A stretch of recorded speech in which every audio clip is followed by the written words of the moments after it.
Mr. Speaker, the affordability crisis increasingly means that there are two kinds of families in Canada: families who own homes and families who never will.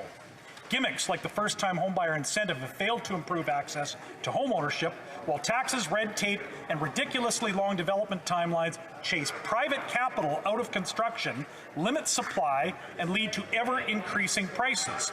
When will the minister admit that cheap gimmicks and talking points don't build houses? Well, Minister of Housing. The member is absolutely right. One of the key tools to make sure that there's more supply for Canadians is to actually invest in housing supply. That's exactly what the Housing Accelerator Fund is about. We will invest $4 billion in municipal governments to make sure that we invest in their systems so that they can build more supply and that they can build more supply faster.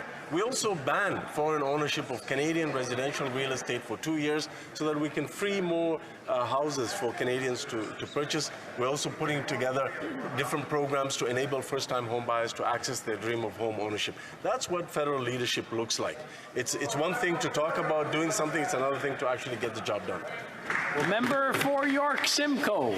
Mr. Speaker, last year, Canadians Bank made record-breaking profits and paid out massive bonuses to their executives, but then raised fees for Canadians already struggling to get by. Now big banks are shuttering local branches in smaller communities all across the country, including CIBC branches in Pefferlaw, in Brecken, and Scotiabank in Cannington, and many others. With these closures, rural residences, especially seniors, are left with no suitable options to do their banking.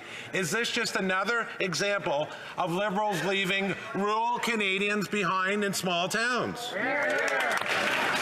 The Honourable Parliamentary Secretary.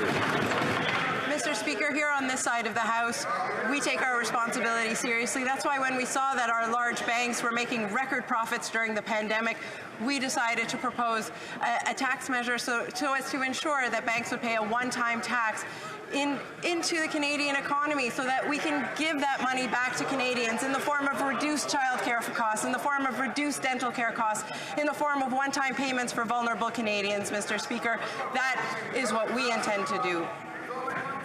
The Honourable Member for